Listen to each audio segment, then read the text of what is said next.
જે મારી જીવનની પળો છે એને હું હંમેશા યાદ કરું છું. એક સમય એવો હતો જ્યારે તમે જેમ બેસીને પ્રભુની આરાધના કરો છો, જે તે બેસીને પ્રભુના વચનો તમે સાંભળો છો, એવી રીતે જ હું પણ તમારી માફક એક દિવસ આ રીતે બેસીને પ્રભુની આરાધનાની સ્તુતિ હું કરતો હતો અને એ રીતે જ બેસીને ઈશ્વરના વચનો પણ હું સાંભળતો હતો. પણ મેં જોયા એ ટોળામાં કેટલાક યુવાનો એવા પણ હતા કે જેઓ ખાલી ટાઈમ પાસને માટે આવતા હતા. હું મારા ગ્રુપની વાત કરું છું. ને કેટલાક યુવાનો એવા પણ હતા કે જેઓ ખરેખર ખરા મનથી આ રીતે યુવાનોની મિટિંગમાં આવતા. મેં જોયું છે કે જેઓ ખરેખર પોતાનો સમય ઈશ્વરની સાથે ગાળવાને માટે, પોતાનો અમૂલ્ય સમય ઈશ્વરની ઉપસ્થિતિમાં બેસવાને માટે જેમણે ખરા મનથી એ સમય ફાળવ્યો, જેમનો કોઈ બીજો ઈરાદો નહોતો, ફક્ત પ્રભુને ખુશ કરવાનો ઈરાદો હતો. હાલેલુયા. બીજો કોઈ ઈરાદો નહીં. મારી હાજરી દ્વારા હું પાલક સાહેબને ખુશ કરું, મારા વડીલોને ખુશ કરું, મારા જુવાન આગેવાનોને ખુશ કરું, કોઈ મારા બીજા મિત્રને ખુશ કરું, એ હેતુ નહીં. પણ હેતુ એ હતો કે હું મારા સમર્પણ દ્વારા, મારા સમય આપ્યા દ્વારા હું મારા જીવતા દેવને ખુશ કરવા માંગુ છું. મેં જોયું છે એ જુવાનોના જીવનોને આજે પણ હું જોઉં છું. આજે પણ તેમના જીવનો દેવને ખુશ કરી રહ્યા છે. Hallelujah, hallelujah. અને જેમણે એ સમયે ખરેખર પોતાના હેતુને સમજ્યું, પોતાના જીવનને હેતુ અથવા એમના મૂલ્યને નહીં સમજ્યા, એવા ઘણા ખરા જુવાનો ત્યાર પછી બદલાણ પણ પામ્યા. પણ એવા ઘણા ખરા જુવાનો આજે પણ જોઉં છું. આજે પણ એમને પોતાના જીવનની કિંમત નથી. જ્યારે હું જોઉં છું, વ્યસનોમાં સપડાયેલા જોઉં છું, દેવથી દૂર ગયેલા જોઉં છું, દુનિયાવી બાબતોમાં ફસાયેલા જોઉં છું, ત્યારે દુઃખ થાય છે. પણ ઈશ્વર આપણા જીવન દ્વારા એવી ઈચ્છા અને અપેક્ષા ક્યારે રાખતા નથી. જુવાનોને જાગૃત કરવાને માટે અત્યારે ઘણા પ્રયત્નો થઈ રહ્યા છે. ઘણા પ્રયત્નો. જેટલી મિટિંગો પહેલા નહોતી થતી ને એટલી મિટિંગો અત્યારે, એટલા બધા પ્રયત્ન અત્યારે થઈ રહ્યા છે. દેવના ઈરાદાઓ તમારા ઉત્તમ ભવિષ્ય માટે છે. હાલેલુયા. આ યુવાવસ્થાના સમયમાં જ્યારે તમે તમારા જીવનની કિંમતને સમજો છો, જ્યારે તમે ઈશ્વરને સંપૂર્ણપણે સમર્પિત થઈ જાઓ છો, હું તમને એક વાત કહેવા માંગુ છું. 10મા ધોરણની એક્ઝામ આપવાની હતી. બોર્ડની પરીક્ષા બહુ કઠણ હોય છે, ચિંતાવાળી હોય છે, બરાબર. જ્યારે બોર્ડની એક્ઝામ કહો તો ઓટોમેટિક પરસેવો નીકળવા લાગે. અને આજે તો બહુ કોમ્પિટિશન થઈ ગયું છે. પહેલાંના સમયમાં એટલું બધું મને લાગતું હતું કોમ્પિટિશન હતું, પણ એટલું તો વિચારતો કે પાસ થવું છે બસ. ક્લાસમાં સૌથી વધારે માર તો મને જ પડતો હતો. પણ એક દિવસ મેં પ્રભુને કહ્યું, પ્રભુ મને જ્ઞાન જોઈએ છે. મેં કહ્યું, પ્રભુ મને જ્ઞાન જોઈએ છે. પ્રભુ એક કામ કરો. ઘણીવાર આપણે ઈશ્વરને બહુ મોટું કામ સોંપી દઈએ.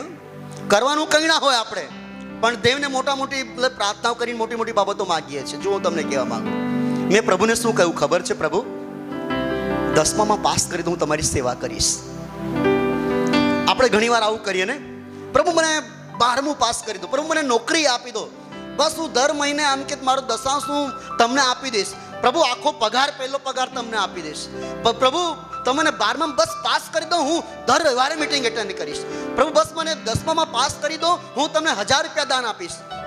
આપણા જે ઘણીવાર જે વાયદાઓ ઈશ્વરની સામે હોય છે ને, જો કે વાયદાઓ કરવું ખોટું નથી, ઓકે, પણ વાયદાઓને નિભાવવું એ બહુ જરૂરી છે.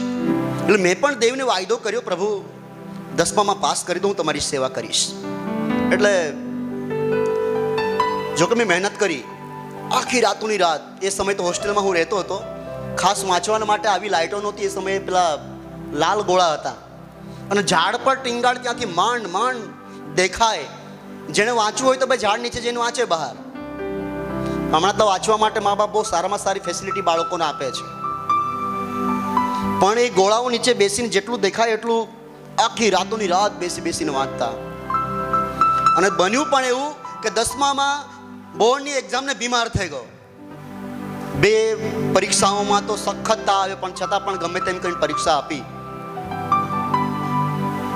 પણ ઈશ્વર પરનો વિશ્વાસ નહીં છોડ્યો. હૃદયમાં ખાતરી હતી કે પ્રભુની પાસે મેં માગ્યું છે, પ્રભુ મને આપશે જ. જ્યારે રિઝલ્ટ આવ્યું ને ત્યારે કેટલાક લોકો રિઝલ્ટ સાંભળવા ગયા. પહેલા એવું થતું, રિઝલ્ટ આવતું એટલે તરત ખબર પડી જાય ગામમાં. એટલે લોકો રિઝલ્ટ સાંભળવા ગયા ને હું ચર્ચના એક રૂમમાં જઈને ઘૂંટણ પર બેસીને પ્રાર્થના કરતો હતો. મને એ ખાતરી હતી કે પ્રભુએ મને પાસ કર્યો છે.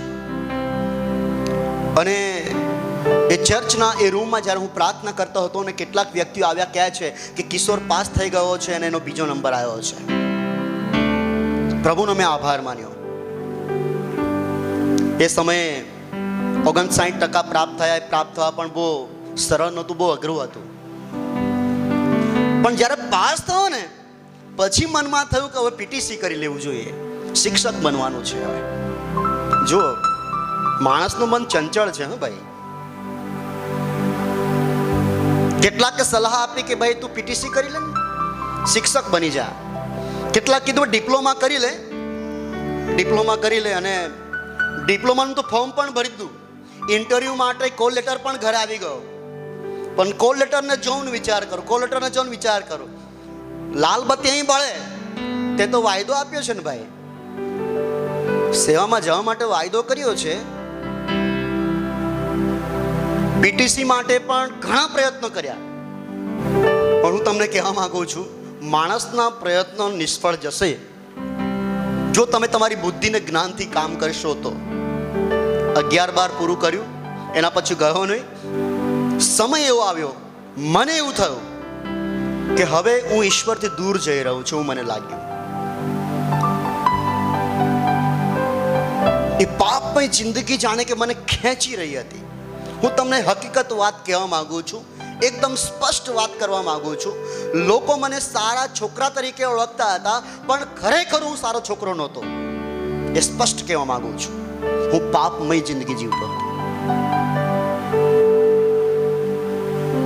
કોઈ છોકરી ગમી જાય ને તો દૂર સુધી છોડી દઉં. મારા પત્ની બેઠા છે, કોઈ ચિંતા નથી ભાઈ, હવે બધું ક્લિયર થઈ ગયું છે. હાલેલુયા. તો વિચાર ગોજાન દેખાડી લાલે, ક્લિયર કરીને જ લગ્ન કરવાનું એટલે વાંધો નહીં આવે.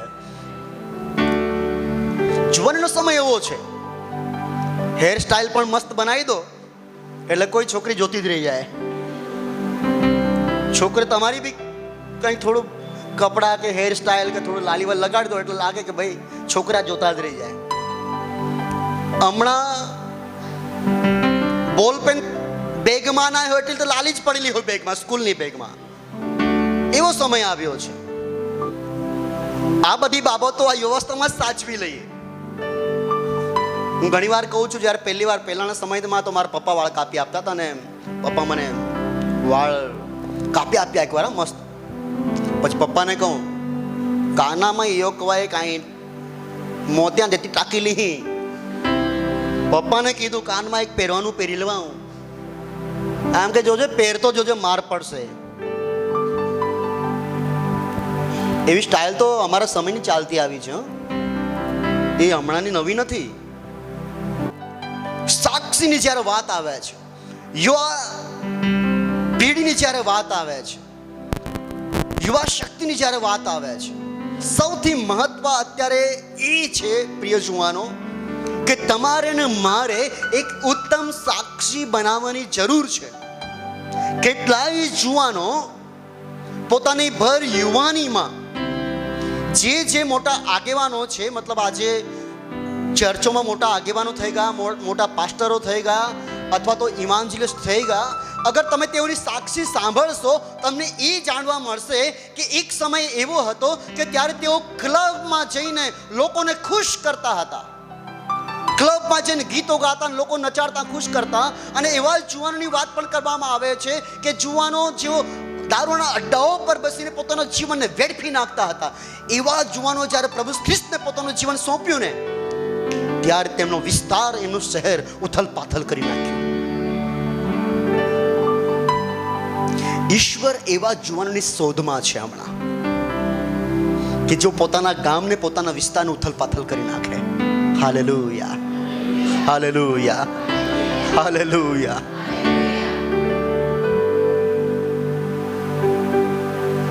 બાઇબલમાં આપણે આવીએ, એવા જુવાનો કે જેમની જીવન સાક્ષી દ્વારા બીજા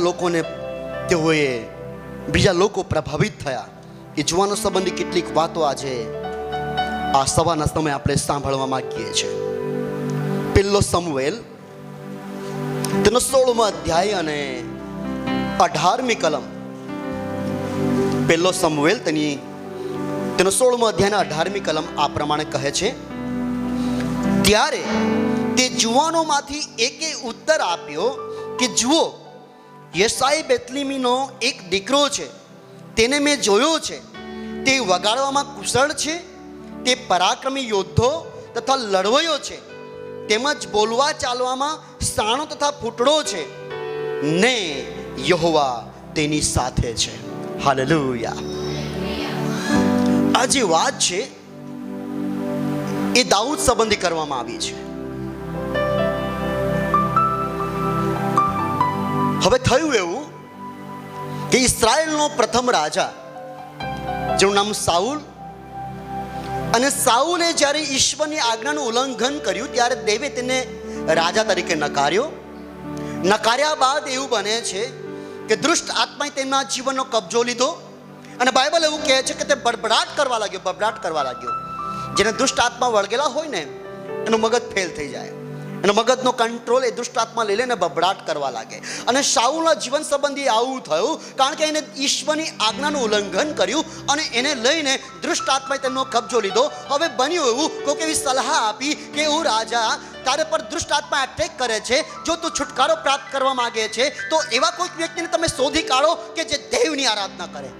હાલેલુયા.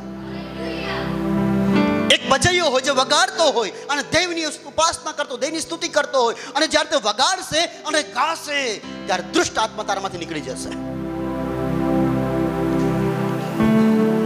હમણાંનું મ્યુઝિક તો એવું છે, અત્યારે તો એવું છે, લોકો ગાંડા થઈ ગયા છે.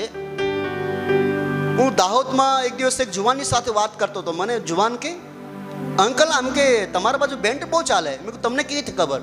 મેં એક દિવસ જોયું આમ કે ટોળામાં ટોળા નાચે, આમ કે પબ્લિક કંઈ ખબર જ ના પડે આ પબ્લિક નાચે કે શું નાચે, કંઈ ખબર, એટલી બધી પબ્લિક નાચે આમ કે. મેં કીધું એવું જ છે ભાઈ.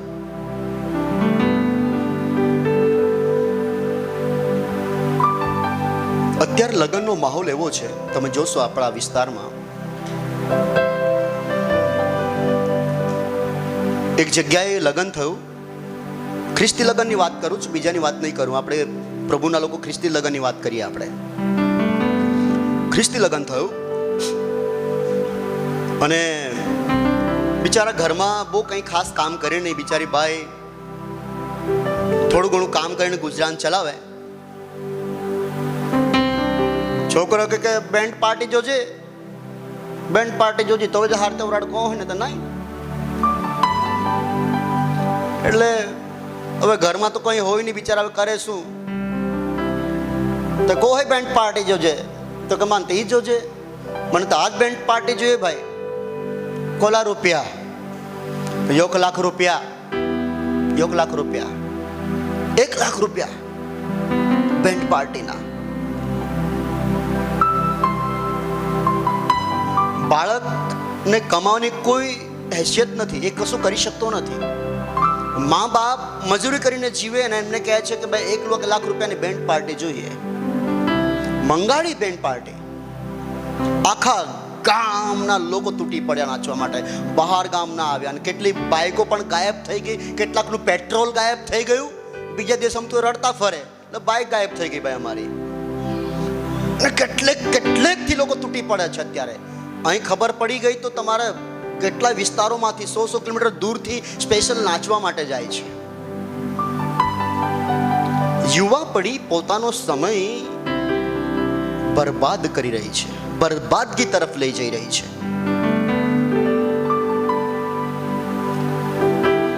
અહીં રાજાના દરબારમાં એવા વ્યક્તિની જરૂર પડી. એ સમયે એવો એક જ વ્યક્તિ સંબંધી એવી સાક્ષી હતી. એ વ્યક્તિ કહે છે, હું તો વિચાર કરું છું આ રાજાના દરબારમાં વાત થઈ રહી છે. અને જ્યારે રાજાના દરબારમાં વાત થઈ રહી છે, કહે છે કે સાઉલે પોતાના દાસોને કહ્યું, એક સારો બજૈયો શોધી કાઢીને તેને મારી પાસે લાવો. હવે પોતાના દાસોને કહ્યું. હવે સાઉલનો દાસ છે, એમને કઈ રીતે ખબર પડે કે દાઉદ એ ભજયો છે, દાઉદ આરાધના કરે છે, દાઉદ ગીત ગાય છે? આ છે દાઉદની સાક્ષી. હાલેલુયા. હું ઘણી વાર વિચાર કરું છું, એવું બન્યું હશે એ જંગલમાં દાઉદ પોતાના ખેટા ચરાવતો હશે, અને જ્યારે જ્યારે ચરાવવા જતો હશે ત્યારે તેની સાથે એ સિતાર ટંગાયેલી રહેતી હશે, એ બાજુ ટીંગાડીને જતો હશે અને પથ્થર પર બેસીને મસ્ત મજાનું વગાડતો હશે.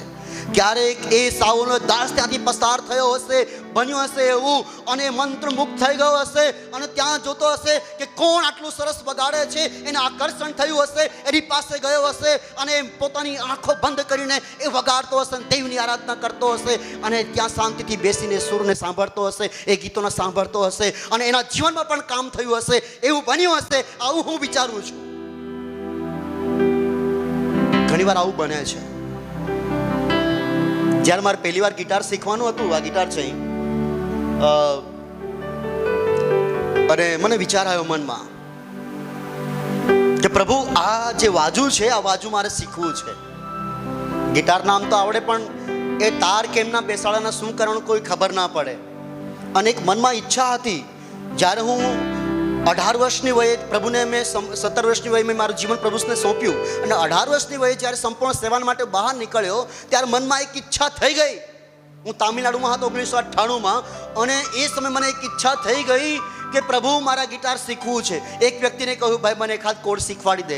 એણે મને ડી કોડ શીખવાડ્યો, અને એ લઈને એક ડી કોડ લઈને રોજ બેસી રહેતો, ટૂંગ ટૂંગ ટૂંગ ટૂંગ ટૂંગ કર્યા કરું. અને થયું એવું કે હાથ મારી આંગળીઓ ઘસાઈ ગઈ, અને ઘસાઈને આંગળીમાંથી લોહી નીકળવા લાગ્યું, પણ ગિટાર મેં છોડ્યું નહીં. તમને ખબર છે, ગિટારના તાર છે ને એ બહુ કકરા આવે. જો તો તમે હલાવશો, આમ તેમ કરશો તો આંગળીઓ તમારી ઘસાઈ જશે. હમણાં મારા આંગળા જો કડક થઈ ગયા છે. એટલે જો તમને પ્રભુ માટે ભૂખ ને તરસ હશે ને તો તમે કરી શકશો. સમય આવ્યો, એ જ ગીતાના સૂર પર મેં અસંખ્ય ગીતો, ગુજરાતી ગીતો લખ્યા. ઈશ્વરે કૃપા આપી.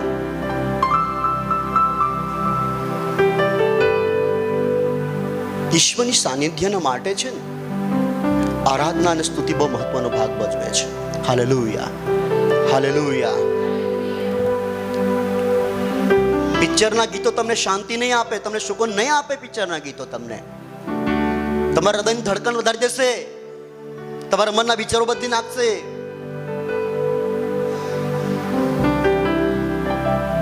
એ ગીતો પરવરના માટે સારા લાગશે, પણ તમને ક્યાં જઈને મૂકી દેશે એ નક્કી નથી.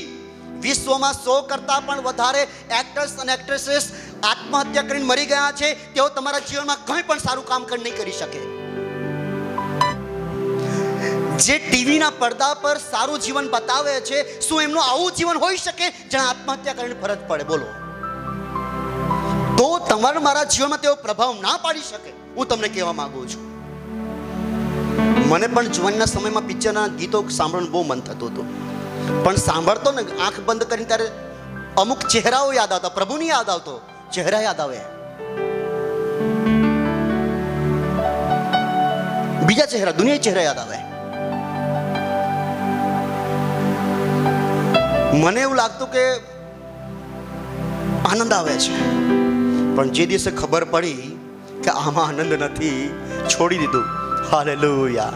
પછી પ્રાર્થના કરવા લાગ્યો, પ્રભુ આ મારા કામનું નથી, આ મારા કામનું નહીં મળે.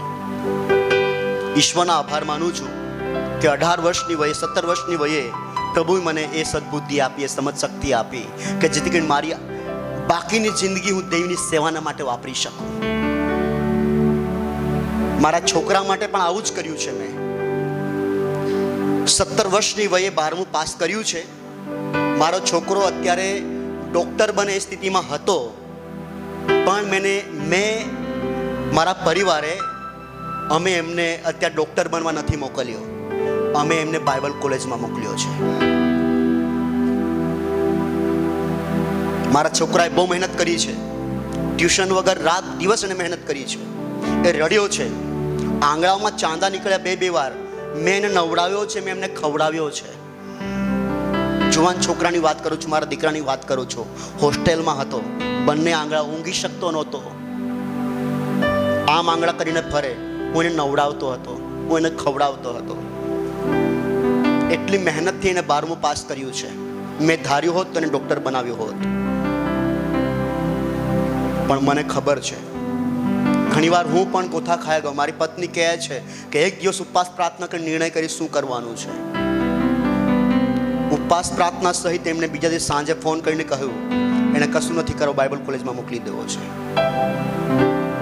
હું તમને કહેવા માંગુ છું, અમે કંઈ મોટું કામ નથી કર્યું, પણ વાલાઓ મને ખબર છે, અમને ખબર છે કે જીવનની સચ્ચાઈ, જીવનની શાંતિ, એ જીવનનો આનંદ ક્યાં પ્રાપ્ત થાય છે.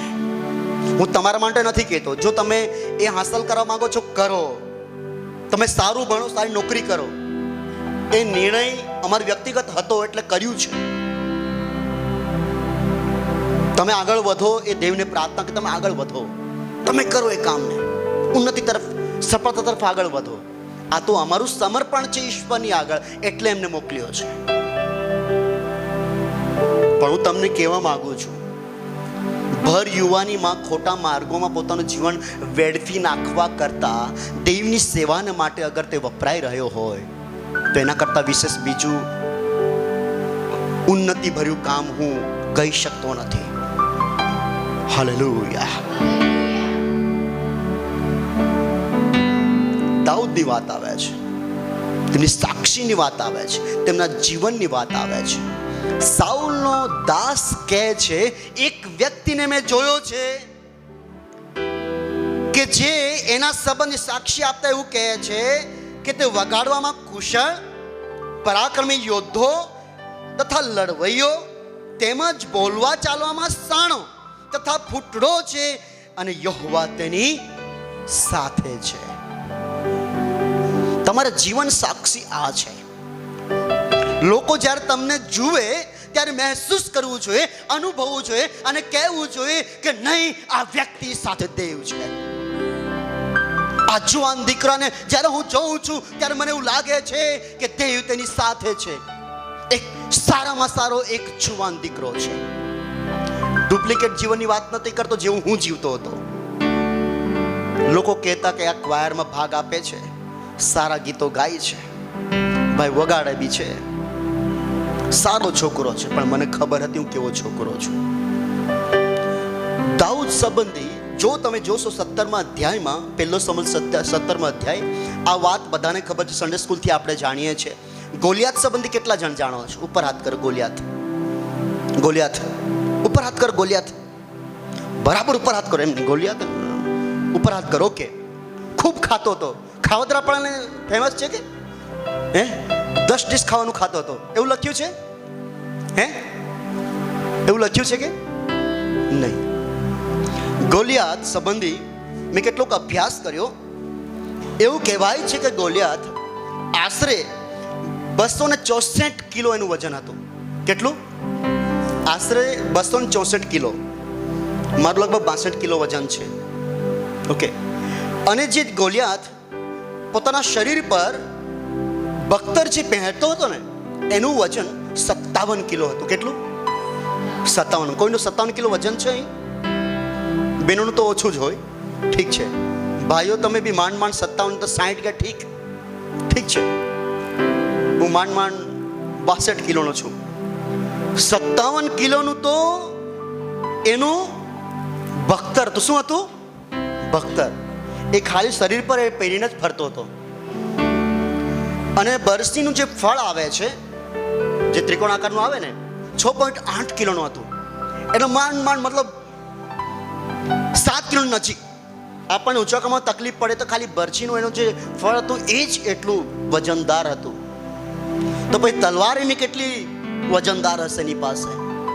શું થયું ખબર છે કે જે સમયે ઇઝરાયલ પર ચઢાઈ કરવાને ફલિસ્તીઓએ જ્યારે તેઓએ યોજના કરી, એનું લખવામાં આવ્યું છે કે પર્વતની પેલે પાર ફલિસ્તીઓને પર્વતની આ બાજુ ઇઝરાયલ પુત્રો અને એક ઊંડી ખાઈ હતી. અને એવું થયું છેલ્લા 40 દિવસથી એક વ્યક્તિ જે ગોલિયાત નામનો વ્યક્તિ એ લલકારી રહ્યો હતો, હુંકાર કરી રહ્યો હતો, કોઈ એવો વ્યક્તિ છે જે મારી સામે લડીને મને મારી શકે? જો એવું બને કે એ વ્યક્તિ મને મારી નાખે તો અમે અમારા યુદ્ધમાં હારી ગયેલા, અમે તમારા તાબે થયેલા માની લઈશું. 40 દિવસ સુધી રોજ સવારે ને રોજ સાંજે બાઇબલ કહે છે કે રોજ સવારે ને રોજ સાંજે એ ગોલિયાત બહાર નીકળતો અને લલકાર કરતો અને હોકારો મારીને કહેતો કે આવી જાઓ મારી સામે લડવાને માટે. બાઇબલ કહે છે કે ખુદ શાઉલ રાજા ગભરાઈ ગયો. જો ખુદ રાજા ગભરાતો હોય તો પછી સૈન્ય શા માટે ના ગભરાતું હોય? એવામાં દાઉદના પિતા દાઉદને કહે છે કે ઘણો સમય વીતી ગયો છે, કેટલાય સમયથી તારા ભાઈઓ યુદ્ધના મેદાનમાં કામ કરી રહ્યા છે. 3 ભાઈઓ એવા હતા દાઉદના જે યુદ્ધમાં કામ કરતા હતા, જે લડવાઈયા હતા, દાઉદના 3 મોટા ભાઈઓ. અને ત્યાં લખવામાં આવ્યું છે પ્રમાણે એ યુદ્ધના મેદાનમાં હતા. દાઉદના પપ્પા કહે છે કે જા બેટા, તું તારા ભાઈઓને થોડું ખાવાનું આપી આવ અને તું તપાસ કરતો આવ, તારા ભાઈઓ હયાત છે કે કેમ, જીવતા છે કે કેમ, તે તપાસ કરી આવ. અને જ્યારે તું જશે ત્યારે કંઈક તું તેઓની પાસે યાદગીરીને માટે તેઓ હયાત છે એને સારું કંઈ પણ વસ્તુ યાદગીરીને સારું તું લેતો આવજે, એટલે મને ખબર પડે કે મારા દીકરાઓ જીવતા છે. યુદ્ધના મેદાનમાં દાઉદ પહોંચે છે. યુદ્ધના મેદાનમાં શું આપવા માટે જાય છે? ખાવાનું આપવા માટે જાય છે દાઉદ. યુદ્ધનું મેદાન એટલે બહુ સારું નહીં. અત્યારે હમાસ અને ઇઝરાયલ વચ્ચે યુદ્ધ થઈ રહ્યું છે. એ યુદ્ધ તો બોમ્બથી થઈ રહ્યું છે, ગનથી થઈ રહ્યું છે, મિસાઇલથી થઈ રહ્યું છે. એ તો ભયંકર છે. પણ એ સમયે જે યુદ્ધ થતું એ તો તલવારથી થતું હતું. આમને સામને માણસે લડવું પડે અને જીતવું પડે સામેના વ્યક્તિને. દાઉદ જ્યારે ત્યાં પહોંચે છે ત્યારે ફરી પાછા એ ગોલિયાતને જુએ છે.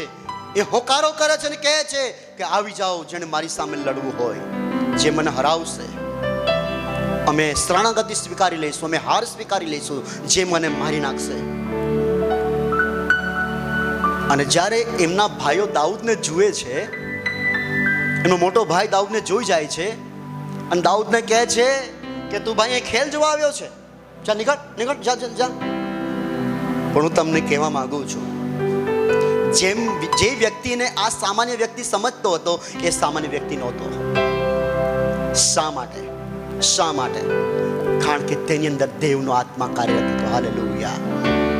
ઘણીવાર આપણે વિચારીએ છીએ ને, વ્યક્તિને સામેથી જોઈને રજા અંધેરેલા કાંઈ કામ ના હે, નિગાલ ગીલા હેલા પાવલી રોકા હે, અરે માણસનો કઈ કામ જવા દો. પણ હું તમને કહેવા માંગુ છું, જો એ વ્યક્તિ પ્રભુનું ભય બીક રાખનાર વ્યક્તિ છે ને, તો એની અંદર ઘણી બધી બાબતો દેવે ભરેલી છે. બાઇબલ એવું કહે છે, નીતિવચનમાં એવું લખવામાં આવ્યું છે, જે વ્યક્તિ શાંત રહે છે અને પોતાના મોઢાનો ઓછો ઉપયોગ કરે છે ને, એ વ્યક્તિ વિશેષ જ્ઞાનથી ભરેલો વ્યક્તિ હોય છે. Hallelujah, hallelujah. અને જે વ્યક્તિ પોતાની ખુશામત કરે છે એ વ્યક્તિને બાઇબલ મૂર્ખ એમ કહે છે. શું કહે છે? શું કહે છે? મૂર્ખ એમ કહે છે. નીતિ વચન વાંચો, ત્યાં લખવામાં આવ્યું છે. ઘણી વાર આપણે ખુશામત કરીએ, તું કાઈ જાતો હો, અરે આમાં એટલે ખતરનાક, આ મેરે કો કાદા નહીં. ઘણીવાર માણસ પોતાની સુંદરતાનું અભિમાન કરે. ઘણીવાર વ્યક્તિ પોતાના વાળનું અભિમાન કરે. ઘણીવાર વ્યક્તિ પોતાના ચામડીના કલરનો અભિમાન કરે. ઘણીવાર વ્યક્તિ પોતાના વસ્ત્રોનો અભિમાન કરે. ઘણીવાર પોતાના વ્યક્તિ આભૂષણનો અભિમાન કરે. ઘણીવાર વ્યક્તિ પોતાની દાઢી અને મૂછનો પણ અભિમાન કરે. ઘણીવાર વ્યક્તિઓ પોતાની આવડતનો અભિમાન કરે. હું તમને કહું છું કે કશા કામનું નથી. અમારા સમયમાં એક વ્યક્તિ હતો, સચિન તેંડુલકર જેવો દેખાય. કોકે કીધું એમને, એટલે હું નહીં, હા ઠીક છે, કોકે એમને કીધું કે ભાઈ બધું સારું છે, તું સચિન જેવો જ દેખાય છે, પણ આમ કહે છે કે તમારો વાળ છે ને તો વાકડિયા થોડા હોય તો સારું. પેલો બિચારો ભાઈ ગયો મેન્સ પાર્લરમાં. છોકરીઓ બ્યુટી પાર્લરમાં જાય, છોકરા મેન્સ પાર્લરમાં જાય.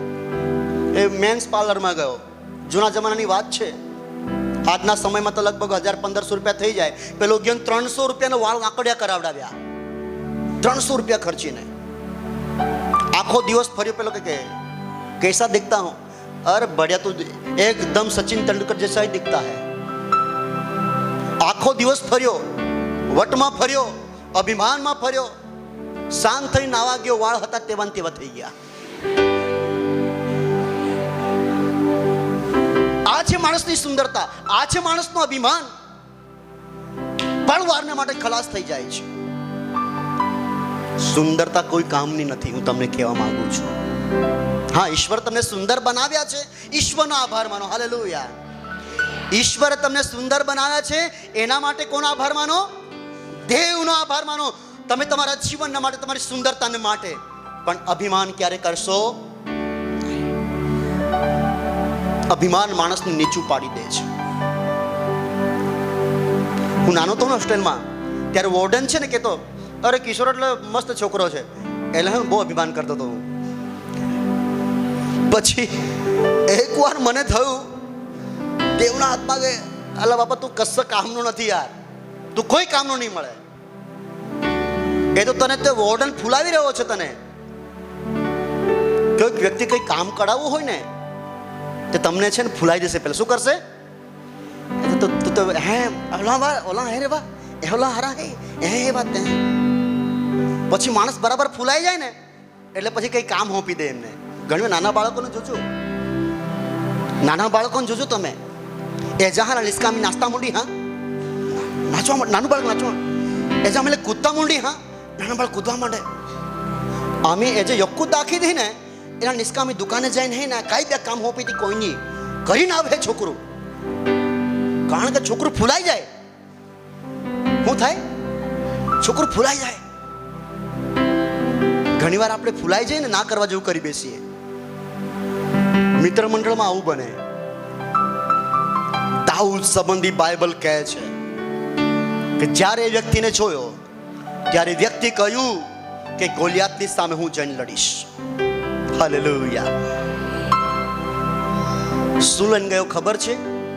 બાઇબલ કહે છે એ જે ઘેટા ચરાવવા માટે નાની થેલી રાખતો હતો ને, ગોવાળિયા પાસે બહુ નાની થેલીઓ હોય છે, એમાં સામાન્ય કંઈક પથ્થર રાખ્યા આવું હોય એના માટે. એમણે 5 સુવાળા પથ્થર લીધા અને એક ગોફણ લીધી. પહેલાં તો એને ભાઈ બખ્તર પહેરાવવામાં આવ્યું, તલવાર આપવામાં આવી અને ટોપો પહેરાવવામાં આવ્યો. પેલો ચાલવા લાગ્યો, કહે છે કે ભાઈ નહીં ફાવે, આ બધું મારા કામનું નથી, મને ચલાતું જ નથી, તો કેવી રીતે હું જઈને લડું? દાઉદ કહે છે કે મેં તો સિંહને અને રીછના મોઢાને પણ ફાડી નાખ્યા છે. હાલેલુયા. તમે મને શું જાણો છો? મેં મારા ઘેટાઓને એ સિંહ અને રીછના મોઢામાંથી જીવતા બચાવ્યા છે. આપણી સામે સિંહ આવી જાય તો બોલો શું કરશો? ડૂબી જાઉં, નાહી પડું. હું તો કહું, સિંહ બી જોઈ ગયા તો મોઢામાંથી અવાજ બી નહીં નીકળે અવાજ. રીછને જોઈ ગયા તો મોઢામાંથી નહીં અવાજ નીકળે. પણ દાઉદ સંબંધી કહે છે કે એ સિંહની પાછળ પડ્યો, રીંછની પાછળ પડ્યો અને તેમના મોઢાને શું કર્યા? એમાંથી એના બચ્ચાને છોડાવીને એણે એના મોઢાને ફાડી નાખીને મારી નાખ્યા. કેટલી તાકાત એની પાસે હશે, દેવે કેટલું સામર્થ્ય એને આપ્યું હશે. એનું કારણ એ હતું કારણ કે તે દેવની સંગાથે ચાલતો હતો. હાલેલુયા. દુનિયાની ગમે તેવી તાકાતોની સામે તમે સક્ષમ ઉભા રહી શકશો. ગોલિયાત પાસે ગયો. ગોલિયાત કહે છે એ લાકડી લઈને મારી પાસે કેમ આવે છે? શું હું કઈ કૂતરો છું કે કૂતરાને મારવા માટે તું લાકડી લઈને આવે છે? દાઉદ કહે છે હું તો સેનાના દેવ યહોવાના નામમાં તારી પાસે હું આવું છું. એ જીવતા દેવ પર ભરોસો રાખનાર વ્યક્તિ હતો. હજુ નજીક પહોંચે એના પહેલા ગોફણમાં એણે એક કાંકરો લીધો અને પથ્થરથી વીંછી એને ગોળ આમ કરી વીંછીને એને સીધો માર્યો. એના કપાળમાં લખવામાં આવ્યું છે કે એના કપાળમાં એ પથ્થર પેસી ગયો અને એ પડ્યો ધડમ દઈને. અને એ ગોલિયાતની તલવારથી જ દાઉદે એને મારી નાખ્યો અને ઇસ્રાયેલ પુત્રોને વિજયવંત બનાવ્યા. હાલેલુયા. એ જ દાઉદ ઇસ્રાયેલનો બીજો રાજા થઈ ગયો. સાઉલ પછી ઈશ્વરે એમને રાજા તરીકે નિયુક્તિ આપી. યુસુફ સંબંધી પણ એ જ બાબત છે. પોટીફારના ઘરમાં જ્યારે એમને વેચી દેવામાં આવ્યો, ત્યાં પણ એના સંબંધી સાક્ષી એવી કહેવામાં આવી છે. જોજો ત્યાં ઉત્પત્તિ તેનો 39મો અધ્યાય, બહુ ઝડપથી બીજી કલમ કહે છે. ઉત્પત્તિ 39 બીજી કલમ કહે છે, અને યહોવા યુસુફની સાથે હતો ને તે ભાગ્યવાન હતો, અને તે તેના શેઠના એટલે તે મિસ્ત્રીના ઘરમાં રહ્યો. અને કહે છે, અને તેના શેઠે જોયું કે યહોવા તેની સાથે છે ને તે જે કંઈ કરે છે તેમાં યહોવા તેને સફળ કરે છે. ચોથી કલમ કહે છે, અને યુસુફ તેની દ્રષ્ટિમાં કૃપા પામ્યો ને તેણે તેની સેવા કરી, અને તેણે તેને તેના ઘરનો કારભારી ઠરાવ્યો ને તેનું જે હતું તે સર્વ તેણે તેના હાથમાં સોંપ્યું. અને એમ થયું કે તેણે તેને તેના ઘરનો તથા તેની સર્વ માલ મિલકતનો કારભારી ઠરાવ્યો હતો. ત્યારથી યહોવાએ યુસુફને લીધે તે મિસ્ત્રીના ઘરને આશીર્વાદ દીધો, અને ઘરમાં તથા ખેતરમાં જે સર્વ તેનું હતું તે પર યહોવાનો આશીર્વાદ હતો. અને પોતાનું જે હતું તે સર્વ તેણે યુસુફના હાથમાં કહે છે કે યુસુફના હાથમાં સોંપ્યું. અને તે જે અન્ન ખાતો તે વિના પોતાનું શું છે એ કંઈ તે જાણતો નહોતો. અને યુસુફ સુંદર તથા રૂપાળો હતો. હાલેલુયા. અહીં એક સુંદર છોકરા સંબંધી વાત કરવામાં આવી છે. એના પહેલા એક સુંદર છોકરા સંબંધી વાત કરવામાં આવી છે. એ દાઉદ સુંદર છોકરો હતો. અહીં એક બીજા સુંદર છોકરા સંબંધી વાત કરવામાં આવી છે. એ છે યુસુફ. જ્યાં લખવામાં આવ્યું છે કે એ રૂપાળો હતો, એ સુંદર દેખાતો હતો. અને ત્યાં એના એ તદ ઉપરાંત તેના જીવન સંબંધની સાક્ષી એવી હતી કે જે વ્યક્તિ એને જોઈ લે, લખવામાં આવ્યું છે કે પોટીફારના ઘરમાં જ્યારે તે ગયો ત્યારે માલિકે તેને દીઠો. લખવામાં આવ્યું છે એણે જોયું કે યહોવા તેની સાથે છે. હાલેલુયા. તમારા અને મારા જીવનનો સંબંધી અથવા તમારા મારા જીવન તરફ કોઈ દ્રષ્ટિ કરે છે, એને શું વિચાર આવે છે? વિચારીએ હંમેશા શું વિચાર આવે, શું વિચારશે વ્યક્તિ જ્યારે તમારા મારા જીવન તરફ દ્રષ્ટિ કરે ત્યારે? તમારી મારી સાક્ષી શું હોઈ શકે? યુસુફ એટલું જ નહીં, એ જેવી તેની સાક્ષી હતી ને, જેવો દેખાતો, જેવી એની સાક્ષી હતી, જેટલી એની સુંદરતા હતી એટલી સુંદરતા એના આધ્યાત્મિક જીવનમાં પણ હતી. હાલેલુયા. હાલેલુયા. એની સુંદરતા જોઈને પોટીફારની સ્ત્રી મોહિત થઈ ગઈ અને વ્યભિચારના પાપને માટે એને પકડવા ગઈ. જો હું તમને કહેવા માંગુ છું, બાઇબલ કહે છે એ એટલો રૂપાળો હતો કે એને જોઈને પોટીફારની સ્ત્રી મોહિત થઈ ગઈ એના પર. આવું લખવામાં આવ્યું છે. હું તમને કહેવા માંગુ છું કે પોટીફારની સ્ત્રી એને રોજ એની સાથે વ્યભિચારનું પાપ કરવા માટે એને પ્રેરતી હતી. રોજ એની પાસે જઈને કહેતી હતી. બાઇબલમાં લખવામાં આવ્યું છે. હમણાંની યુવા પેઢી માટે જો કોઈ વિચાર કરીએ આપણે, કેવી સ્થિતિ હોઈ શકે?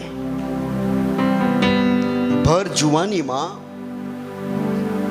એક ફૂટડો જુવાન, એક રૂપાળો જુવાન જેટલો સુંદર દેખાય છે એટલો જ ઈશ્વરની નિકટ પણ છે, અને પોતાના આધ્યાત્મિક જીવનને એ સંભાળીને સાચવી રાખીએ છે. લખવામાં આવ્યું છે એક દિવસે કોઈ નહોતું એ ઘરમાં. એ પોટીફારની સ્ત્રી એને પાપ કરવાના માટે પ્રેરણા આપે છે. ત્યાં લખવામાં આવ્યું છે કે પોતાનું વસ્ત્ર નાખીને ત્યાં નાઠો. એ પોટીફારની સ્ત્રીના હાથમાં એ પોતાનું વસ્ત્ર મૂકીને નાઠો.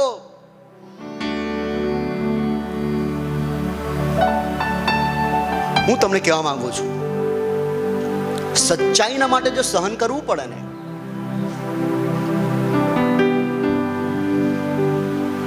તો ઈશ્વર ચોક્કસ તમને આશીર્વાદ આપશે. પણ જો તમે ભૂંડાઈમાં સપડાઈ જશો અને ભૂંડાઈને લઈને તમે સહન કરશો ને, એમાંથી બહાર નીકળવું બહુ અઘરું છે. પણ જો તમે આધ્યાત્મિક જીવન જીવતા સચ્ચાઈના માટે જો ત્યાગની ભાવના તમે અપનાવશો ને, તો ઈશ્વર તમને વિશેષ આપશે. હાલેલુયા. હાલેલુયા. મારે જુવાન હતો ને લગ્ન કરવાના હતા. લગ્ન કરવાના હોય એટલે મા બાપ છોકરીઓ શોધે ને, જુએ કે નહીં જુએ? એ બહારી પહોય હેવા તો મેં પહા વાટો હારી હે. એટલે કેટલાક કેટલીક જુએ એક બહુ સુંદર ખાલી છોકરી માટે ખોળ કરી અને મળી પણ ગઈ ને વાતો પણ થઈ, પણ મેં કીધું નહીં. એક નોકરી કરનાર છોકરીની શોધ થઈ, એના પણ માટે પણ વાત થઈ અને સામે પણ તૈયાર થઈ ગયા, પણ નહીં. હું ઈશ્વરની ઈચ્છાને શોધતો હતો. મને એ જોઈતું હતું કે મારા સેવાકીય જીવનમાં મને કોણ સાથ આપી શકશે. મેં જ્યારે આમને જોઈને ત્યારે મને લાગ્યું કે આ બરાબર છે. આ મારા હાડકામાંનું હાડકું છે અને મારા માંસમાંનું માંસ છે. એ સંતુષ્ટિ હોવી જોઈએ. હા, પછી એમ કે બરાબર નહીં કઈ ફિટ જાય રા વારે વારે બધા જુલાય કહો છે આમાં બરાબર નહીં બોને તી કામે બેન જો. હા, એ સમસ્યા થાય. પછી ઘણી વાર એવું થાય છે. ઈશ્વરનો આત્મા તમને પ્રેરણા આપવો જોઈએ. હું તમને કહેવા માંગુ છું, બધી જ બાબતો ઈશ્વર તમારા હકમાં આપશે. 10મા ધોરણમાં વિચાર કર્યો શિક્ષક બનો, નહીં બન્યો. ક્યારેક મનમાં એવું થયું મારી પત્ની જો આજે નોકરી કરતી હોત તો હું કદાચ વ્યવસ્થિત સેવા કરી શક્યો હોત. કેટલાય સમય સુધી હું સંઘર્ષમય જિંદગી જીવ્યો, પણ આજથી 13 વર્ષ પહેલા મારી વાઈફને ઈશ્વરે નોકરી પણ આપી. જો તમે ઈશ્વરના માટે ત્યાગની ભાવના રાખશો ને, જો તમે ઈશ્વરના માટે સર્વસ્વ તમે આપી દેશો ને, તો ઈશ્વર તમારી હૃદયની ઈચ્છાને પરિપૂર્ણ કરશે. એ બધા જ મને તમને આપશે.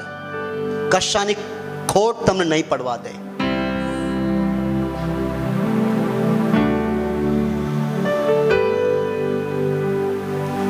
મને સંતુષ્ટિ છે એ બાબતની. આજે હું તમને કહેવા માંગુ છું કે જ્યારે પાત્ર પસંદગીની વાત આવે ને વાલાઓ, એ બાબત સંબંધી આપણે સાવચેત રહીએ. કોઈ શોભા, સુંદરતા, કોઈ પહેરવેશ, એના પર મોહિત થશો નહીં.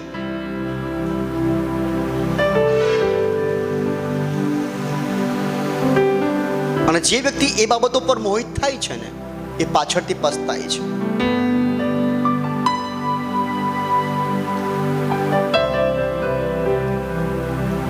હું મારા પોતાના સંબંધી કહું, મારા દાંત બહુ સરસ હતા. મારા દાંત બહુ સરસ હતા, સુંદર હતા. મારો મોટો દીકરો છે ને, એમના દાંત છે ને એના જેવા મારા દાંત હતા. એકદમ વાંકા ચૂકા, એટલે સારા દેખાય. ઠીક છે, બીમાર થયો, દાંત નીકળી ગયા, બોખો થઈ ગયો. મારા ઘરવાળાને કહે બોગરે ગમે એવા કાંઈ ફરક પડી, હારું દેખાતો હોગા.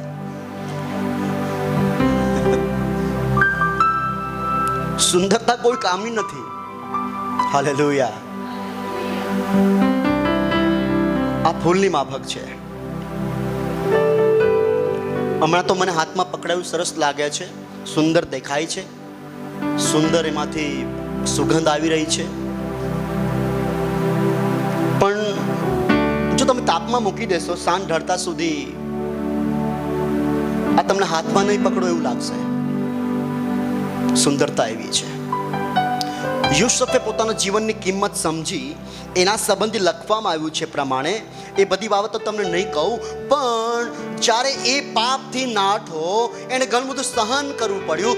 એ 17 વર્ષનો જુવાન દીકરો 13 વર્ષ સુધી સંઘર્ષ કરતો રહ્યો, પણ જ્યારે 30 વર્ષનો થયો, બાઇબલ કહે છે પ્રમાણે ત્યાં લખવામાં આવ્યું છે, ઉત્પત્તિ તેનો 41મો અધ્યાય ને 42મી કલમમાં આવું કહે છે, અને ફારૂને પોતાના હાથની મુદ્રિકા કાઢીને યુસુફના હાથમાં ઘાલી ને તેને મલમલના વસ્ત્રો પહેરાવ્યા ને તેના ગળામાં સોનાની સાંકળી ઘાલી અને બીજા દરજ્જાના રથમાં તેને બેસાડ્યો અને ઘૂંટણો ટેકવો એવી તેની આગળ તેઓએ નેકી પોકારી અને તેણે તેને આખા મિસ્ર દેશનો ઉપરી ઠરાવ્યો.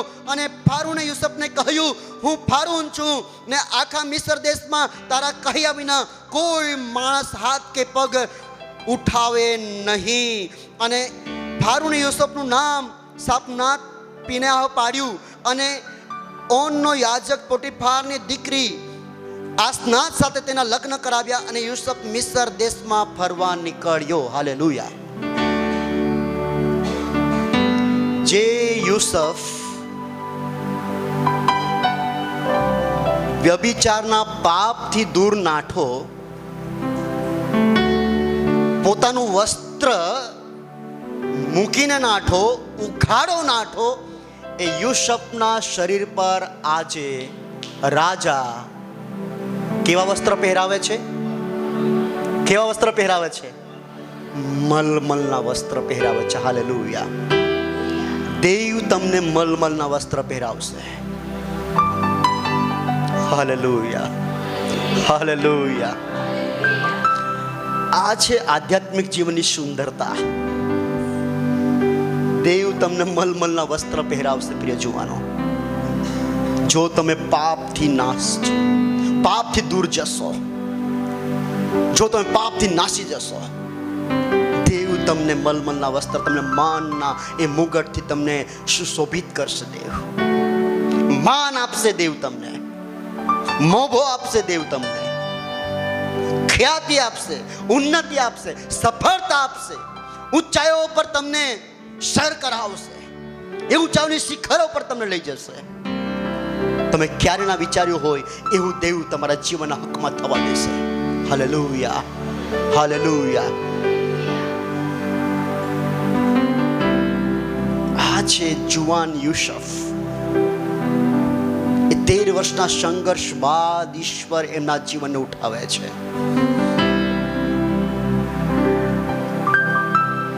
જ્યારે એ જેલમાં હતો, રાજાનો સપનાનો અર્થ કહેવાના માટે એને જેલમાંથી બહાર કાઢવામાં આવ્યો ને, ત્યાં લખવામાં આવ્યું છે કે એના વાળ વધી ગયા હતા, એના વસ્ત્ર સારા નહોતા, એ કેટલાય સમયથી નાહ્યો નહોતો, ગંધાતું શરીર હતું. શાના માટે? એક વ્યભિચારના પાપ ન કર્યું એનો ખોટો ઇલ્ઝામ લગાડ્યા દ્વારા એના જીવન પર આ પીડા એને ભોગવી. એક જુવાન ઈસુ ખ્રિસ્તની પાસે આવે છે, ઉત્તમ ઉપદેશક, અનંતકાલિક જીવન પ્રાપ્ત કરવા માટે હું શું કરું? પ્રભુ ઈસુ એમને કહે છે, તારી પાસે જે કંઈ છે એ સર્વસ્વ વેચી નાખ અને સર્વ ગરીબોને આપી દે, અને ત્યાર પછી તું મારી પાછળ આવ અને તને સ્વર્ગમાં ઉત્તમ ભેટ પ્રાપ્ત થશે. બાઇબલ કહે છે જુવાનને ગમ્યું નહીં, જુવાન નિરાશ થઈને ત્યાંથી ચાલ્યો ગયો. આજના સમયમાં એ પ્રભુ ઈસુ ખ્રિસ્ત તમારા અને મારા જીવન સંબંધી, ઓ વાલા, હું તમને કહેવા માંગુ છું, એ ત્યાગની ભાવના માંગી રહ્યો છે. વેર ભાવ છોડી દે, ઈર્ષ્યા છોડી દે, ક્રોધ નિંદા ખટપટ રે, કંચન સમી જિંદગી, ધૂળમાં જવાની રે,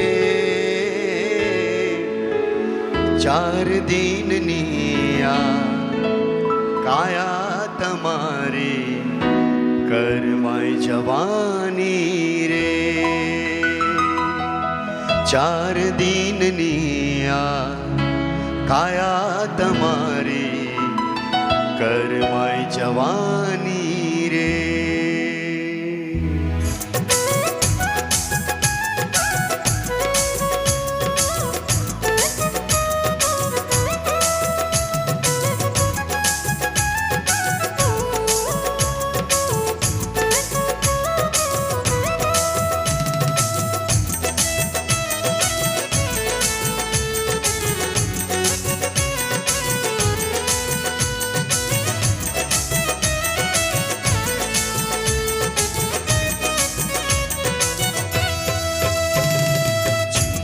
જવાની રે, જુવાની જવાની રે, જિંદગી જવાની રે, જુવાની જવાની રે, ચાર દિનની આ કાયા તમારી, કરવા જવાની રે, ચાર દિનની આ કાયા તમારી, કરવા જવાની રે, જિંદગી જવાની રે.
जिंदगी जवानी रे, जुवानी जवानी रे, जिंदगी जवानी रे, जुवानी जवानी रे, चार दिन निया काया तुम्हारी करवाई जवानी रे, चार दिन निया काया तुम्हारी करवाई जवानी रे।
स्वर्ग तणु रे, चार दिन लिया काया तुम्हारी करवाई जवानी रे, चार दिन लिया काया तुम्हारी करवाई जवानी रे, जिंदगी जवानी रे, जुवानी जवानी रे, जिंदगी जवानी रे, जुवानी जवानी रे, चार दिन लिया काया तुम्हारी करवाई जवानी रे, चार दिन लिया काया तुम्हारी करवाई जवानी रे, चार दिन लिया काया तुम्हारी